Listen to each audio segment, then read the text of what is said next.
What's up, everyone? We're back here looking at Microsoft Flight Simulator 2024.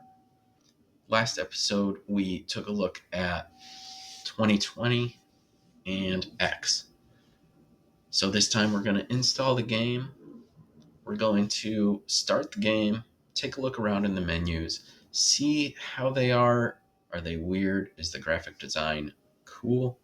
I'm sure that it is. And hopefully, we'll actually start the sim, get a good look at the graphics, and benchmark it a little bit for performance. What's up, guys? Just taking a break from the installation. The installation happened from Microsoft Store. I launched the game, and now it's prompting me to start setup. I went through the setup. It was extensive. You have to design what your character looks like, and there were a bunch of options about the control assists. I'm saving that for a different time, pretty much. It was complicated looking, and normally, if I'm going to use a joystick, I'm going to turn off all the assists. In particular, that AI trim is pretty bad. I can't even use it. So here we are, we're in the menu, and I'm just going to start looking at this for the first time on camera here, and we can get a look at what all we see. I would say off the bat, the design is more pleasant and more dramatic looking than 2020. 2020 was cool, but it was kind of weird how you had to tab around, and a lot of stuff was buried. So this is probably better in terms of, you see the game right here on the first screen. Nothing is really buried. Um, so yeah, I mean, there's World Photographer, kind of interesting.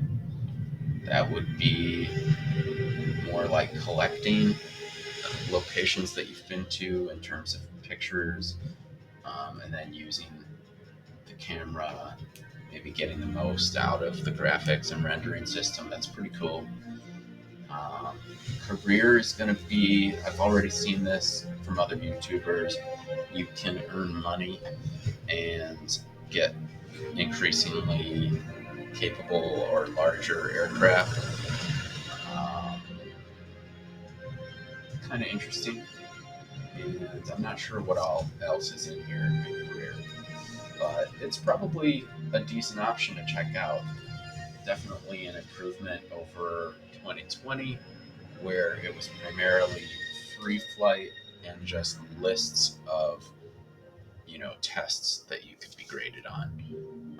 That's more interactive, obviously.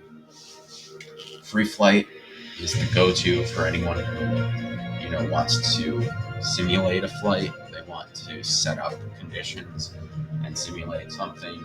Probably real pilots use that, I'm guessing. The ones who are in Microsoft as opposed to a different app. And let's see what else. Challenge League and Marketplace. So Challenge League is probably where you could get ranked, how quickly you complete something like a race. Um, Marketplace is where you buy add-ons. We're capturing this in 1440p on an ultra wide, so resolution is 3440 by 1440. We are going to start up Microsoft, take a quick look at graphic options, and let's see here.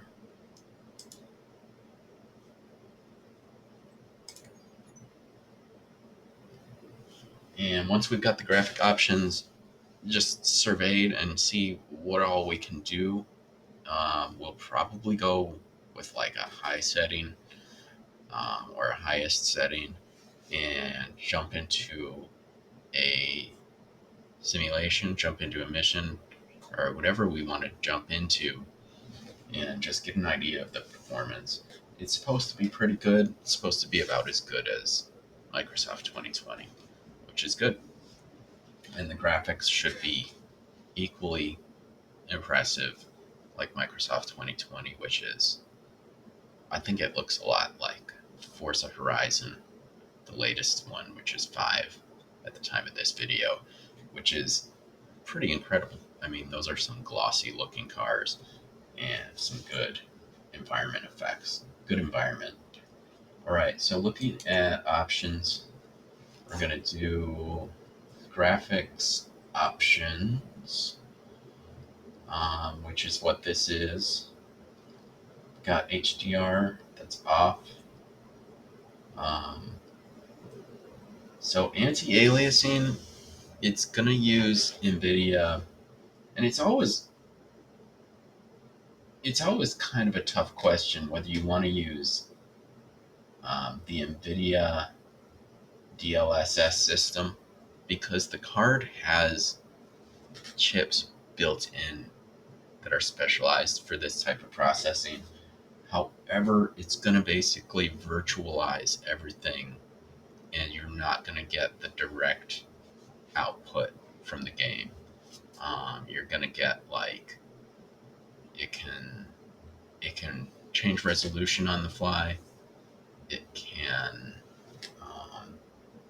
generate frames on the fly, which is what you see here. So it's a tough call. It's a tough call.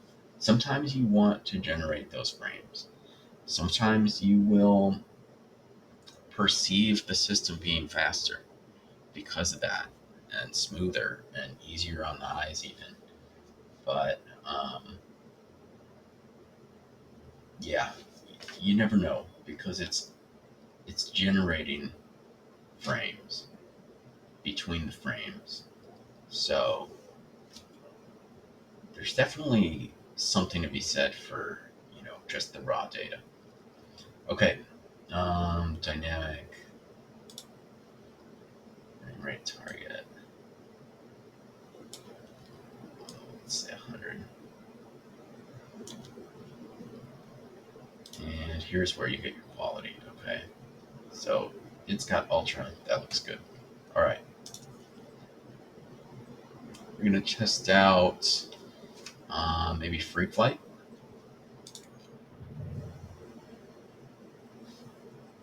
We've got the Cessna 172 with G1000, which is okay, but I kind of would rather have the gauges, so we're going to get the Cessna 152.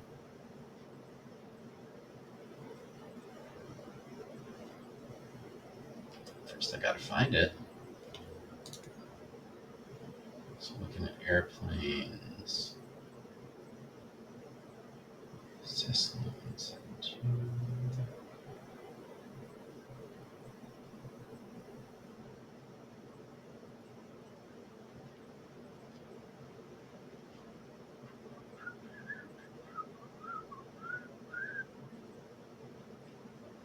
I don't see that one, so we're going to just go with the default here. Should be pretty great. Here's a Cessna that is a tail dragger. That sounds hard. I'd rather have the nose of the plane pointing forward instead of up, because it's nice to be able to see where you're going.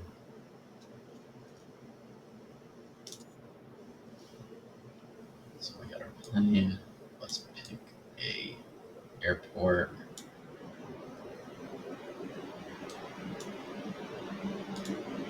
So this can be like our benchmark right here.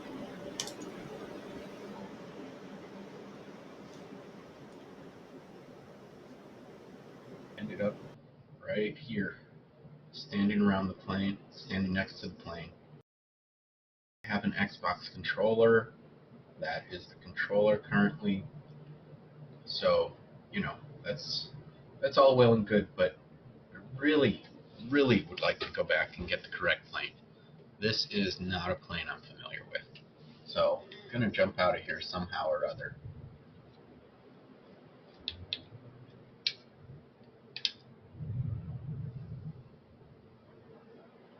Okay. Finally made it out of there. Here's the mouse. I thought I had chosen the 172 G1000. So I guess I clicked something wrong. We're going to go back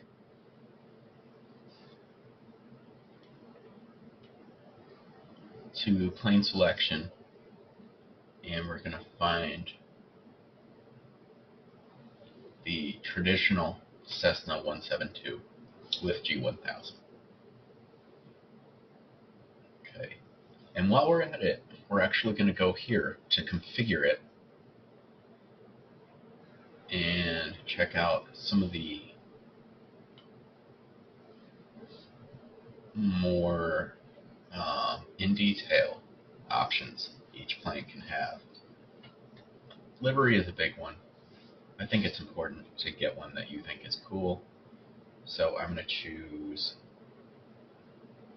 I haven't even seen these, and there are a ton of them, but I'm going to choose Cargo 01. To me, that looks awesome. Okay, so let's go back. Go back again. Alright. So apparently this worked better for me when I set a takeoff and a landing place. I'm going to do departure, and then we can just do right here, arrival. It sets up a loop, which is a fun little loop to fly because it doesn't take a lot of time and you get to do all the fun stuff like get the airplane off the ground and line it up for landing as well. This is a bit ambitious to make it this short. Usually you'd want more distance to set everything up for landing, but this should be okay. We're just jumping in to check out the engine, take a look at the graphics, and see how the performance is. Starting the flight. Let's see how this goes.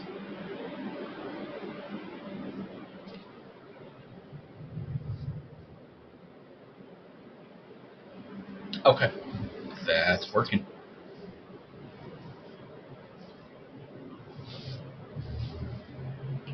Alright. We're next to the 172. I would say that's a first for me. Coming from the previous two generations of Microsoft games, X and 2020, I've never seen the outside of the plane before. This is kind of cool. At least not, from an interactive perspective.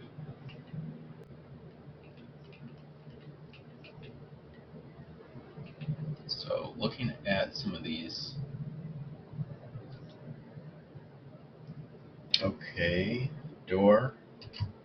Wait, there was one thing I missed. How do I get out of here?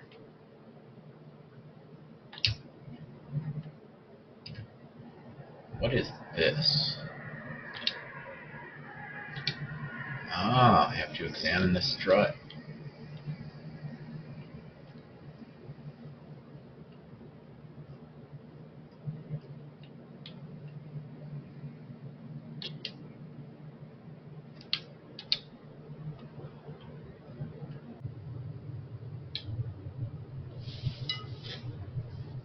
Okay, we're going to give it a notch of flaps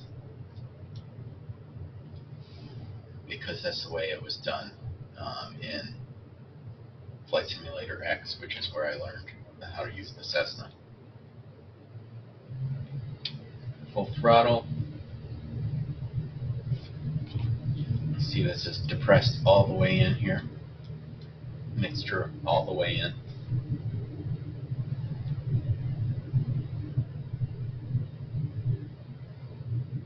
And I'm looking for probably about 60 on the speed.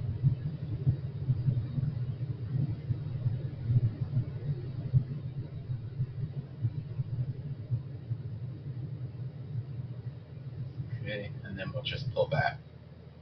And instantly when you pull back, the rumble from the wheels on the pavement goes away, and you can tell that you're airborne. Okay. I think I am seeing an improvement here. Albuquerque Center for Cessna, November 63768, is type Cessna Skyhawk 1 miles northeast of Kilo Sierra, Echo, Zulu, 4,700 feet. Request flight following. Cessna November 6 Tree 768 Albuquerque Center. Squawk 1274. Frontier. Delta 2419 traffic is 12 o'clock 1 miles at FL Tree 40 generic. Report them in sight. Squawk 1274, Cessna 768. Cessna 768 radar contact 2 miles northeast of Kilo Sierra Echo Zulu 5,400 feet altimeter tree 017. Delta 2419er have the generic in sight. Generic 779er traffic is 5 o'clock 4 miles at 9,700 feet generic. Report them in sight. Roger, Cessna 768. It does appear that the models of the terrain have been Frontier flight 172 tree traffic in sight. updated with a bit more detail, higher polygon count. Exigent 7 tree 1 traffic is 9 o'clock 3 miles at 6,300 feet generic. Yeah, you gotta be impressed with that. That's cool. Now, the frame rate of the simulation could be a bit better. I am noticing a bit of a dip sometimes. But that could have to do with my settings. And this is on Ultra too. Squawk 166, 6 generic 5-4 tree. Generic 5-1 tree radar contact 2 miles northwest of Flagstaff 7,700 feet altimeter tree 017.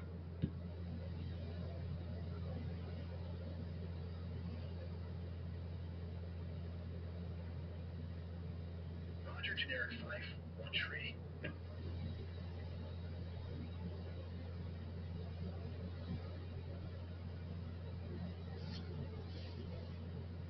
Okay, so just for the sake of thoroughness, we're gonna go land. Traffic is 9 o'clock 4 miles at 5,600 foot Cessna Skyhawk. Report them in sight. Cessna 768 traffic is 9 o'clock 4 miles at 8,400 feet generic. Report them in sight. Generic Cessna 768 have the generic in sight. Tree 00.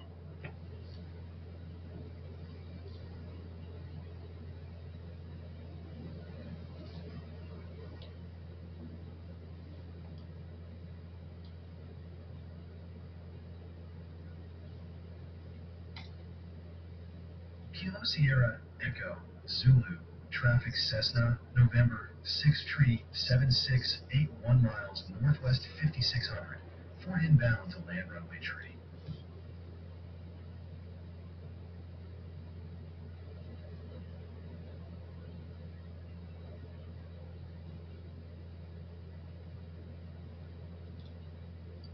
Kilo Sierra Echo Zulu traffic Cessna November 6 tree 768 is on crosswind runway tree.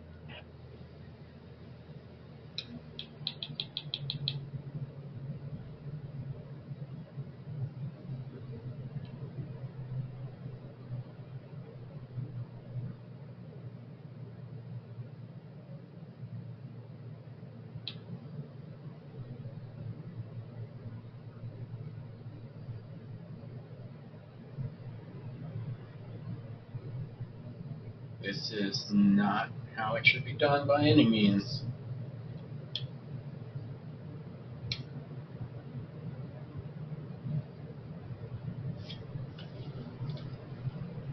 Kilo Sierra Echo Zulu traffic Cessna November 6 tree 768 is on final runway tree to land.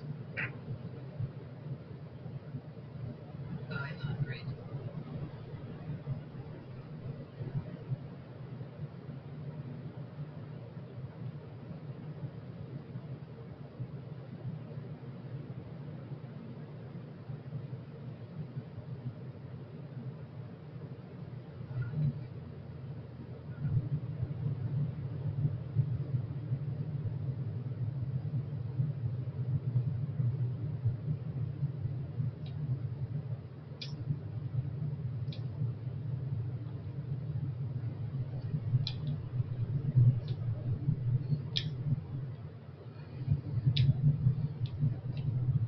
Alright, just testing the brakes. So that's it for this video about Microsoft Flight Simulator 2024. Let me know if you have any comments or questions, and I will see you next time.